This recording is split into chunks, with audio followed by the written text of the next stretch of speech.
Shadow learning സൊല്യൂഷൻസിലേക്ക് ഏവർക്കും സ്വാഗതം. ഒരു കമ്പനിക്ക് ബിസിനസ് ചെയ്യണമെങ്കിൽ പബ്ലിക്കിൽ നിന്നും ഷെയറുകൾ ഇഷ്യൂ ചെയ്ത് ക്യാപിറ്റൽ കളക്ട് ചെയ്യാം. അല്ലാതെയും ഒരു കമ്പനിക്ക് ബിസിനസ് ചെയ്യണമെങ്കിൽ പബ്ലിക്കിൽ നിന്നും പണം കളക്ട് ചെയ്യാം. അതായത് പബ്ലിക്കിൽ നിന്നും കടം വാങ്ങിയും ഒരു കമ്പനിക്ക് ബിസിനസ് ചെയ്യാം. ഇപ്രകാരം ഒരു കമ്പനി ബിസിനസ് ചെയ്യാൻ ആവശ്യമായ ക്യാപിറ്റൽ സ്വരൂപിക്കാൻ വേണ്ടി പബ്ലിക്കിൽ നിന്നും വാങ്ങുന്ന കടം ആണ് ഡിബഞ്ചേഴ്സ് എന്ന് പറയുന്നത്. സാധാരണ ഡിബഞ്ചേഴ്സ് എന്നത് കമ്പനികൾക്ക് മാത്രമല്ല ഗവൺമെന്റിനും ഇഷ്യൂ ചെയ്യാവുന്നതാണ്. അതായത് പബ്ലിക്കിൽ നിന്നും കടം വാങ്ങി ഗവൺമെന്റിന്റെ ആവശ്യങ്ങൾക്ക് ആ തുക ഉപയോഗപ്പെടുത്താം. അങ്ങനെയും ഡിബഞ്ചറുകളെ ഇഷ്യൂ ചെയ്യാം. ഷെയറുകളെ ക്യാപിറ്റൽ മാർക്കറ്റിലൂടെയാണ് ഇഷ്യൂ ചെയ്യുന്നത്. അതുപോലെ തന്നെയാണ് ഡിബഞ്ചറുകളെയും ക്യാപിറ്റൽ മാർക്കറ്റിലൂടെ തന്നെയാണ് ഡിബഞ്ചറുകളും ഇഷ്യൂ ചെയ്യുന്നത്. ഒരു വ്യത്യാസം, ഷെയർ എന്നത് ബിസിനസ് ചെയ്യാൻ ആവശ്യമായ ക്യാപിറ്റൽ പബ്ലിക്കിൽ നിന്നും സ്വരൂപിക്കുന്നത്, ഡിബഞ്ചറുകൾ എന്നാൽ ബിസിനസ് ചെയ്യാൻ ആവശ്യമായ ക്യാപിറ്റൽ പബ്ലിക്കിൽ നിന്നും കടം വാങ്ങുന്നതാണ് ഡിബഞ്ചേഴ്സ്. പബ്ലിക്കിൽ നിന്നും വാങ്ങുന്ന കടമാണ് പബ്ലിക്കിന് ആ വാങ്ങുന്ന കടത്തിന് പബ്ലിക്കിന് ഇൻട്രസ്റ്റ് നൽകണം. ഇത്തരത്തില് ഡിബഞ്ചേഴ്സിനുള്ള റേറ്റ് ഓഫ് ഇൻട്രസ്റ്റ് എന്നത് ഫിക്സഡ് ആണ്. ഒരു ഡിബഞ്ചറിന്റെ ഡ്യൂറേഷൻ പീരീഡ് എന്ന് പറയുന്നത് ജസ്റ്റേഷൻ പീരീഡ് എന്ന് അറിയപ്പെടുന്നു.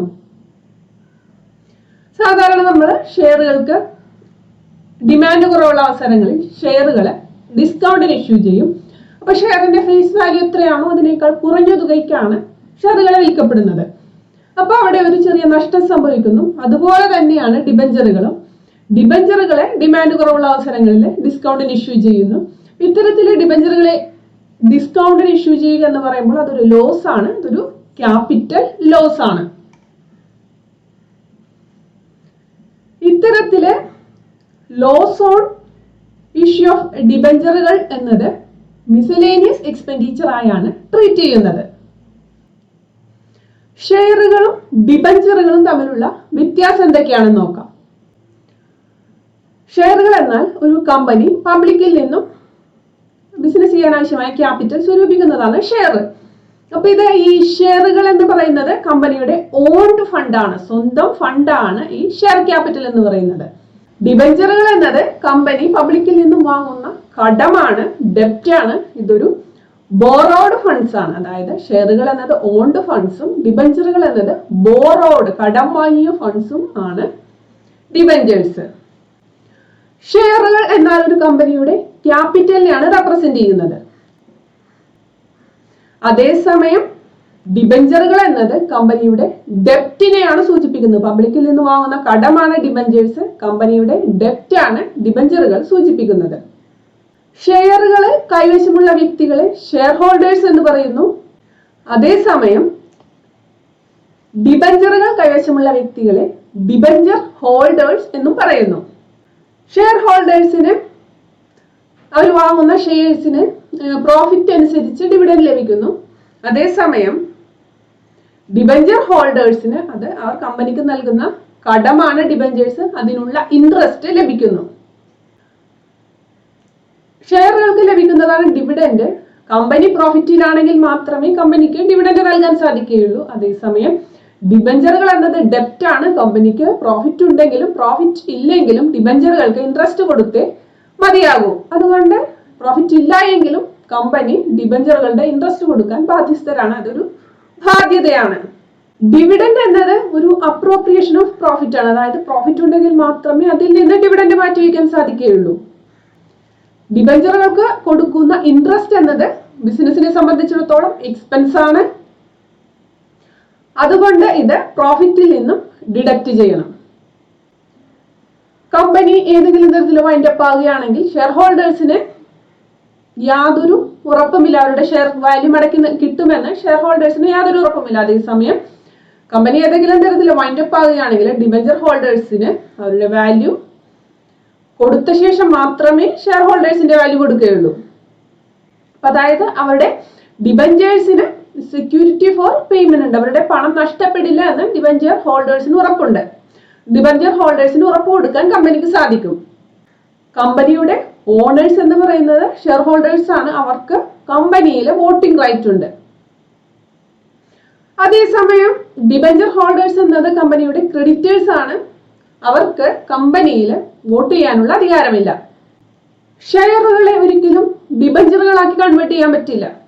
അതേസമയം ഡിബഞ്ചറുകളെ ഒരു നിശ്ചിത കാലാവധിക്ക് ശേഷം വേണമെങ്കിൽ ഷെയറുകളാക്കി കൺവേർട്ട് ചെയ്യാൻ സാധിക്കും. ഒരു കമ്പനി ഏതെങ്കിലും തരത്തിൽ വൈൻഡപ്പ് ആവുകയാണെങ്കിൽ ആ കമ്പനിയുടെ എല്ലാ ലയബിലിറ്റികളും കൊടുത്തു തീർത്ത ശേഷം മാത്രമേ ഷെയർസിന്റെ വാല്യൂ പേ ചെയ്യുകയുള്ളൂ. അതേസമയം ഡിബഞ്ചേഴ്സ് എന്നത് ഡിബഞ്ചർ ഹോൾഡേഴ്സിന്റെ പ്രയോറിറ്റി ഉണ്ട്. ഷെയർ വാല്യൂ മടക്കി നൽകുന്നതിന് മുമ്പ് ഡിബഞ്ചർ ഹോൾഡേഴ്സിന്റെ വാല്യൂ മടക്കി നൽകുന്നു. ഡിവിഡൻഡ് ഓൺ ഷെയർസ് എന്നത് ഒരു അപ്രോപ്രിയേഷൻ ഓഫ് പ്രോഫിറ്റ് ആണ്. പ്രോഫിറ്റിൽ നിന്നും മാറ്റിവെക്കുന്ന ഒരു ഭാഗമാണ്. അതേസമയം ഇൻട്രസ്റ്റ് ഓൺ ഡിബഞ്ചേഴ്സ് എന്നത് ഒരു ചാർജ് അഗെയിൻസ്റ്റ് പ്രോഫിറ്റ് ആണ്. ഷെയർ ഡീഡുകളുടെ കാര്യത്തിൽ യാതൊരു ട്രസ്റ്റ് ഡീഡും കമ്പനികൾ നൽകുന്നില്ല.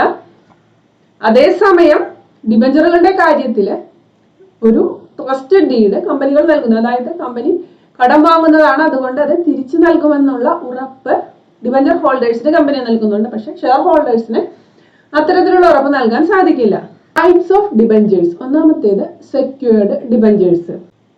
ഈ സെക്യൂർഡ് ഡിബഞ്ചേഴ്സിന് കമ്പനിയുടെ അസറ്റിന്മേൽ ഒരു ചാർജ് ഉണ്ടായിരിക്കും.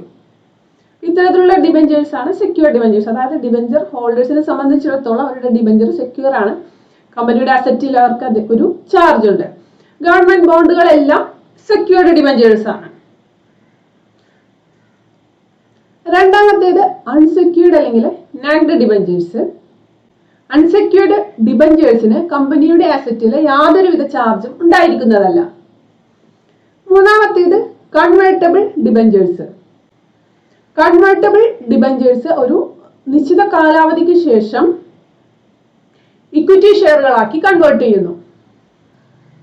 നാലാമത്തേത് non convertible debentures. Non convertible debentures equity ഷെയറുകളാക്കി കൺവേർട്ട് ചെയ്യപ്പെടുന്നില്ല. ഇത്തരത്തില് കമ്പനികൾ പബ്ലിക്കിൽ നിന്നും വാങ്ങുന്ന കടമാണ് ഡിബഞ്ചേഴ്സ്.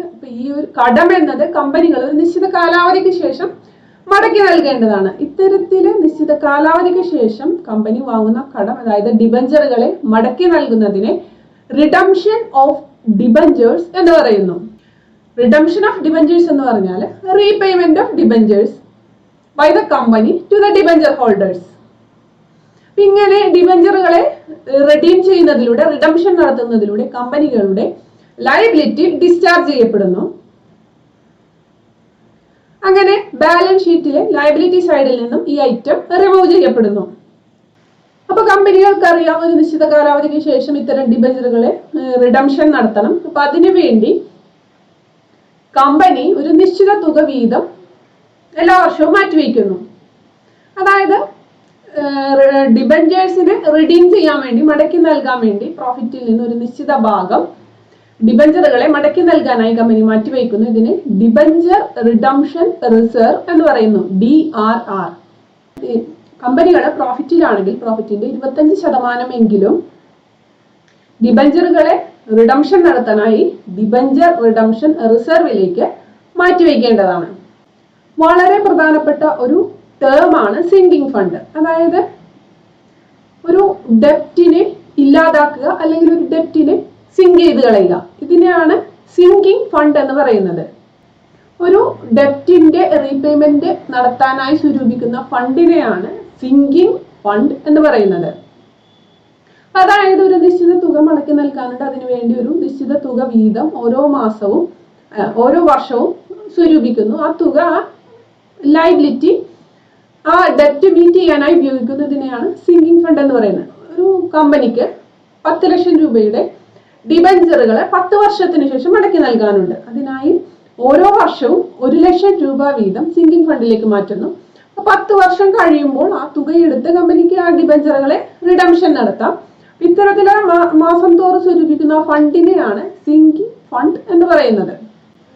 ഇത്രയും കാര്യങ്ങൾ കൂട്ടുകാർക്ക് ക്ലിയർ ആയെന്ന് വിചാരിക്കുന്നു. നിങ്ങൾ ഈ ചാനൽ സബ്സ്ക്രൈബ് ചെയ്തിട്ടില്ലെങ്കിൽ സബ്സ്ക്രൈബ് ചെയ്യുക, ലൈക്ക് ചെയ്യുക, നിങ്ങളുടെ കൂട്ടുകാർക്ക് ഷെയർ ചെയ്യുക.